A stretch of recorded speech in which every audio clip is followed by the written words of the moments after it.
না, ওই কাঁঠাল পাতা খেয়ে ইতিহাস শিখলে তো মানুষ বলবে ইন্দিরা গান্ধী বাংলাদেশের স্বাধীনতার জন্য মানে আমাদেরকে সাহায্য করছেন, কিন্তু এই কথা বলার জন্য তার যে একটা ব্রেন দরকার, যে বাংলাদেশকে ভালোবেসে বাংলাদেশের মানুষের স্বাধীনতাকে তুলে ধরতে উনি যুদ্ধ করেননি, বরং তার নিজেদের দেশের স্বার্থের জন্য উনি এসে যুদ্ধ করেছেন আর কি।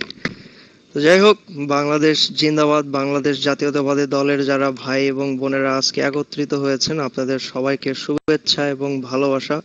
অনেক দিন পর জাতির এই ক্রান্তি লগ্নে আওয়ামী লীগের যে পরিহাস, আওয়ামী লীগের যে অবস্থা, সেই ব্যাপারগুলো নিয়ে কথা বলতে এবং তাদের বিরুদ্ধে দাঁড় হতে আপনাদের যে সমাগম, সেটা অবশ্যই খুবই আনন্দদায়ক।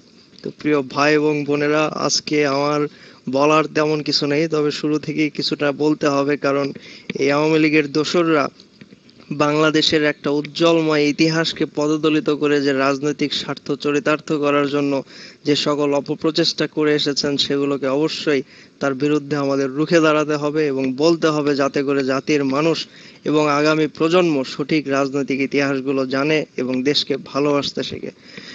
আমাদের দেশের শেখ মুজিবুর রহমান তার যে স্বাধীনতার ব্যাপারে, বাংলাদেশ স্বাধীন হওয়ার ক্ষেত্রে তার যে অবদান, বাংলাদেশের রাজনৈতিক ইতিহাসে তার যে অবদান, সেটা অবশ্যই অনস্বীকার্য।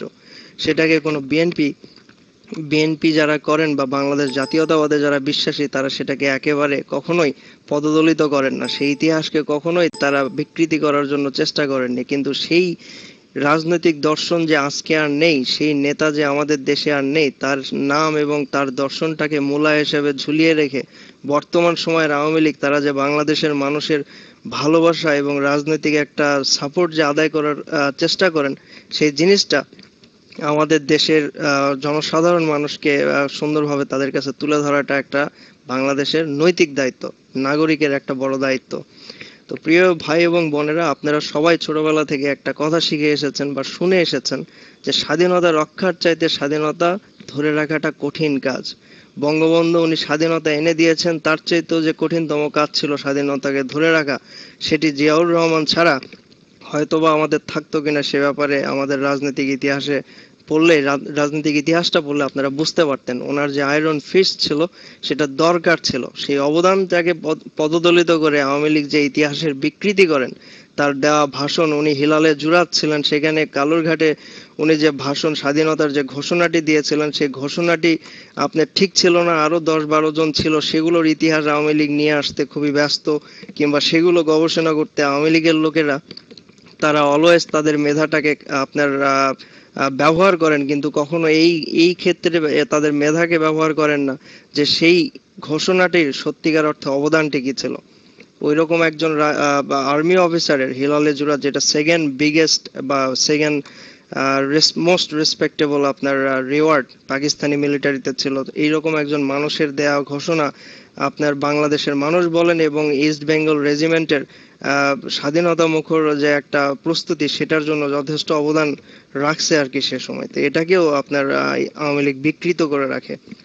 পরবর্তী সময়ে জিয়াউর রহমান যেভাবেই আসুক, সামরিক সরকার হিসাবে উনি আসছেন দেশের স্বাধীনতাকে রক্ষা করার স্বার্থে, সেটাকে নিয়ে অনেকে সমালোচনা করেন, সেটা কোনো ব্যাপার না, বাংলাদেশের বা যে কোনো দেশের রাজনৈতিক ইতিহাসে আলোচনা সমালোচনা থাকে।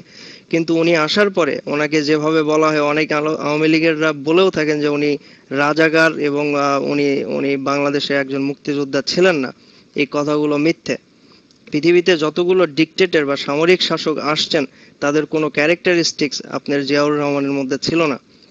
কোনো আপনার সামরিক শাসক ক্ষমতায় আসার পরে সে যেভাবে হোক কোনো ধরনের নির্বাচনী অনুষ্ঠান করে কিংবা কোনো ভোটের মাধ্যমে তার র্যাটিফিকেশন জনগণের কাছ থেকে চাননি। আপনি যদি গাদ্দাফিকে দেখেন, আপনি যদি ফিদেল ক্যাস্ট্রোকে দেখেন, কিংবা আরো যারা যারা বহুদিন শাসন করছেন কিংবা রেভলিউশনের মাধ্যমে নিয়ে আসছেন, ইয়াহিয়া খানকে যদি আপনারা দেখেন, আপনারা সেটা পাবেন না। কিন্তু জিয়াউর রহমান আসার পরে বহুদলীয় গণতন্ত্র প্রতিষ্ঠিত করেছেন, যেটার পরিবর্তে বাকশাল বাংলাদেশের মানুষের মধ্যে এক ধরনের পোলারাইজেশন তৈরি করে। এবং বহুদলীয় গণতন্ত্রের মাধ্যমে শুধু না, উনি বাংলাদেশে তৎকালীন সময়ে বাংলাদেশের যে উপজাতীয় গোষ্ঠীগুলো ছিলেন পার্বত্য চট্টগ্রামে, তাদের বিভিন্ন ট্রাইবে গিয়ে তাদেরকে ন্যাশনাল আইডেন্টিটি দেওয়ার জন্য উনি এমফেসাইজ করেন। এবং 1978 সালে যখন বাংলাদেশ জাতীয়তাবাদী দল তৈরি হয়, পুরো সাউথ এশিয়ার মধ্যে সবচাইতে পাওয়ারফুল এবং মোস্ট ইনফ্লুয়েন্সিয়াল ভাইব্রেন্ট একটা ডেমোক্রেটিক দল হিসেবে আপনার জাতীয়তাবাদী দলকে দেখা হয়। এবং তার প্রেক্ষিতেই উনি সমর্থন হয়েছিলেন বাংলাদেশ আমাদের উপমহাদেশে কিংবা সাউথ এশিয়াতে সার্ক তৈরি করতে। তো এটা বাংলাদেশের বড় অবদান। শুধু তাই নয়, আজকে যে সকল বাঙালি আপনার বাইরের দেশে আছেন, বিশেষ করে মালয়েশিয়া এবং মধ্যপ্রাচ্যে, এগুলো আজকের দেয়া তৈরি নয়, কিংবা আওয়ামী লীগ কিংবা শেখ মুজিবুর রহমানের কোনো ফরেন পলিসি না, এটা জিয়াউর রহমানের পলিসি ছিলেন। সে সময় বাংলাদেশে আপনি শুধু এই ফরেন পলিসি না, ট্রেড রিলেশনের ক্ষেত্রে যেটাকে আমরা বলি মুক্তবাজার অর্থনীতি, সেটাকে জিয়াউর রহমান খুব ভালোভাবে উন্মোচিত করে দেন বাংলাদেশের অর্থনীতির স্বার্থে। তো এই কারণে বাংলাদেশে যারা বামপন্থী ভাইরা আছেন, তারা বাংলাদেশ জাতীয়তাবাদী দলের উপরে বিভিন্নভাবে ক্ষিপ্ত, এবং তাদের এই ক্ষিপ্ততার কারণেই তারা আওয়ামী লীগকে পছন্দ না করলেও বামপন্থী দলের ভাইয়েরা আওয়ামী লীগে গিয়ে ভিড়ছেন।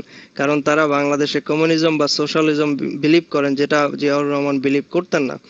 এবং সেই সময়ে উনি বাংলাদেশের একটা ওয়ার টর্ন কান্ট্রিতে ডেভেলপমেন্টালের কারণে, শুধুমাত্র আরবান ডেভেলপমেন্ট না, আপনার বিভিন্ন ধরনের যে গ্রাম্য সরকারের ব্যাপার কিংবা গ্রামের যে সকল আপনার ইনফ্রাস্ট্রাকচারের ব্যাপার ছিল, সেগুলোর ক্ষেত্রে প্রশাসনের ব্যাপারগুলো ছিল, সেগুলো যেভাবে উনি খুবই সুদূর প্রসারীভাবে বিভিন্ন ধরনের আইন প্রণয়ন করেন কিংবা বিভিন্ন ধরনের প্রকল্প হাতে নেন, সেগুলো শুধু আমাদের দেশে না, বিভিন্ন দেশের আপনার অর্থনীতি এবং রাজনীতিতে এই ব্যাপারগুলো নিয়ে চর্চা করা হয় এবং পড়াশোনা করা হয়, যেটা বাংলাদেশে আওয়ামী লীগ সরকার এখনো এটাকে বিকৃত করে দেখেন, কিংবা এই গৌরবজল একটা ইতিহাস, সেটাকে কখনোই তারা সামনের দিকে নিয়ে আসেন না শুধুমাত্র তাদের কারণে। তো বাকশালের পরিস্থিতি যা কেমন, তার একটি রূপ আমরা হয়তো বর্তমান আওয়ামী লীগের স্বেচ্ছাচারিতা কিংবা স্বৈরচারিতার একটা দিক থেকে আমরা কিছুটা অনুমান করতে পারি। তো কথা হচ্ছে যে শুধু সেই পর্যন্ত সীমাবদ্ধ না, 89-এর দিকে যখন বিএনপি যদি এতই রাজাকারের দল হতো কিংবা স্বাধীনতার বিরোধী শক্তি হতো, তাহলে আওয়ামী লীগ সরকার কেমন করে এই বিএনপির সঙ্গে একত্রিত ঘোষণা করে সেই 89-এর আন্দোলনে নামে। সেই সময়ে আজকে তত্ত্বাবধায়ক সরকার, যেটি আজকে সংবিধান থেকে আওয়ামী লীগ উঠাই ফেলছেন, এটার দাবি কার ছিল? এই দাবিটা ছিল আওয়ামী লীগের, যখন বিএনপি ক্ষমতায় ছিলেন, এবং বিএনপি তাদের এই দাবিকে মেনে নিয়ে বাংলাদেশে এই ধরনের একটা সিস্টেম তৈরি করা হয়, যেটা গণতন্ত্রের জন্য খুবই উপকারী ছিল। আজকে আওয়ামী লীগ ক্ষমতায় এসে মেজরিটি পেয়ে গেছে দেখে তারা আরেকবার ক্ষমতায় আসবেন জনগণের স্বার্থের বিরুদ্ধে বা জনগণের স্বার্থের ব্যতি রেখে, তার পন্থা হিসেবেই এই তত্ত্বাবধায়ক সরকারের বিষয়টি উনি সংবিধান থেকে উঠায় দেন।